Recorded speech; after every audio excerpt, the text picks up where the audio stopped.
A boyfriend-girlfriend dive pair was exploring a renowned underwater cave. The boyfriend swam ahead, with his girlfriend following behind. Before long, he reached 45 meters below the surface. When he turned to head back, he froze. His girlfriend was gone. The water behind him was churning with silt, so dark he couldn't see his hand in front of his face. He frantically tried to find her, but the exit was completely invisible. Suddenly, his hand brushed against a passageway. Without a second thought, he squeezed in only to get wedged tight, trapped, and overwhelmed by despair. He struggled for a while, then made a desperate decision: swim out holding his breath. Would he survive? And where had his girlfriend gone?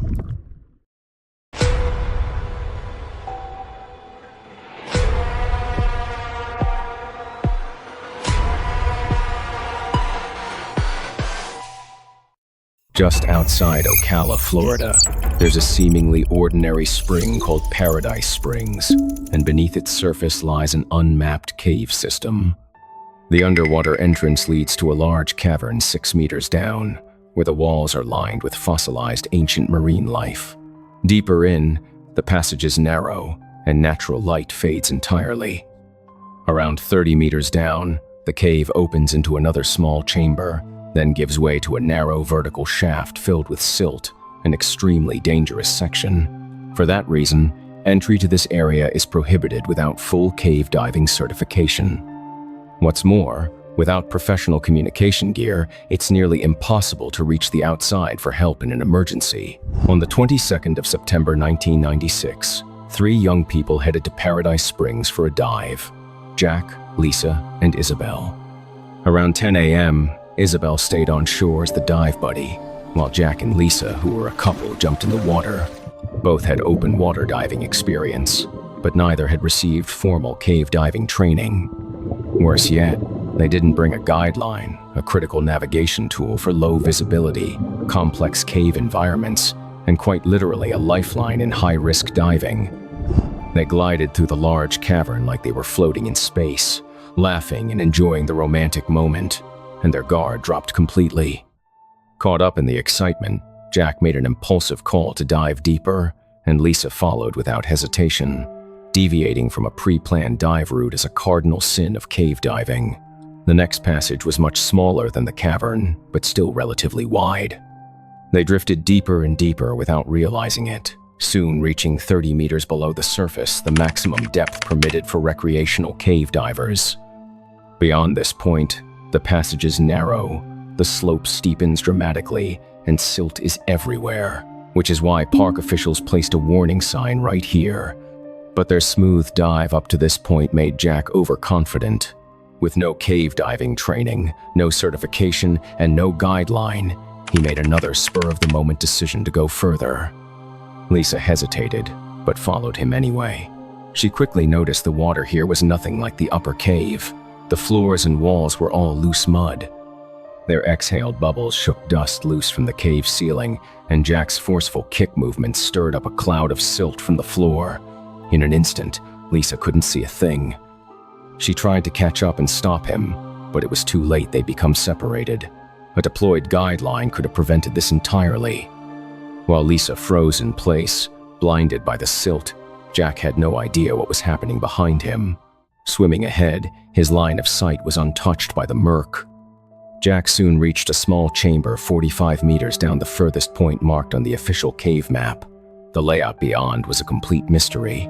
When he realized he could go no further, he turned to head back. But what he saw made his blood run cold. The water was a thick cloud of silt, with visibility less than half a meter, and Lisa was nowhere to be seen.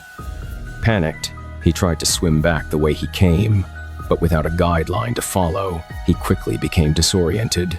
He flailed around the tight space like a headless chicken, searching for the exit, each movement stirring up more silt, until visibility dropped to 0. Fear consumed him, until his hand finally touched what he thought was a passageway out. He lunged forward and squeezed in, but it was only a narrow crevice. To make matters worse, he'd thrown all his strength into the move, and he was now wedged fast, unable to move an inch.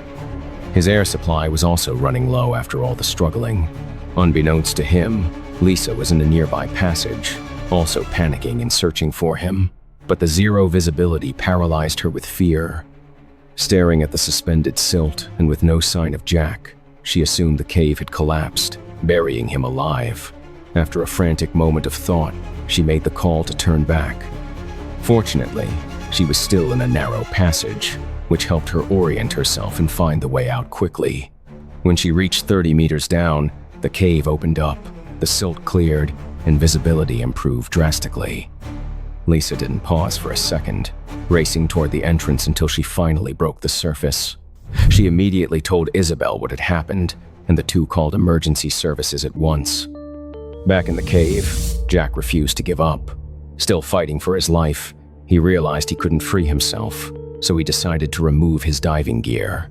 He managed to get it off after a brutal struggle, only to find the gear itself was still stuck in the crevice. By this point, the silt had settled a little, or Jack finally spotted the real exit and he made a desperate choice: abandon his gear and swim out, holding his breath. He grabbed his regulator, took a deep breath, and sprinted upward toward the exit. For most experienced freedivers, 45 meters dive and ascent on a single breath is manageable, with no need for decompression stops. That's because freediving involves no gas exchange, meaning negligible inert gas absorption into the body. But Jack's situation was very different. He'd taken that final breath at 45 meters below the surface, where the pressure is 5.5 atmospheres. What's more, he'd stayed there for several minutes, with large amounts of nitrogen dissolved into his blood vessels and tissues. When a diver ascends too quickly without decompression stops, the decreasing water pressure causes that dissolved nitrogen to bubble out of the body, just like the carbonation in a shaken soda can. These bubbles can cause severe damage to the joints, lungs, and nervous system, a condition known as decompression sickness. Jack made it to the large cavern before his body gave out. He was hit with a sudden wave of dizziness and disorientation, lost consciousness, and died right there, just meters from the natural light of the cave's entrance. Less than an hour after Lisa's emergency call, rescue divers arrived on the scene. They suited up and dove in immediately, finding Jack's remains near the ceiling of the main cavern. They later returned to the 4 5-meter chamber to recover his trapped diving gear. Investigators reconstructed the entire sequence of events using the condition of the gear and data from Jack's diving computer. A forensic autopsy confirmed the cause of death: pulmonary air embolism. This occurs when air bubbles enter the bloodstream and block the pulmonary artery or its branches, leading to fatal shock, all a direct result of an unplanned, rapid ascent with no decompression stops. The cause of this tragedy is painfully clear. Jack and Lisa made critical mistakes in every aspect of the dive, from lacking proper certification and a solid plan, to missing essential gear, violating diving protocols, failing to respond to the emergency correctly, and letting their emotions cloud their judgment.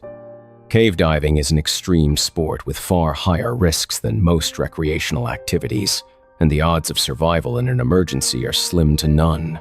Never attempt cave diving without proper training, the right gear, and a detailed dive plan. That's it for this episode, everyone. Thanks for watching, and we'll see you next time.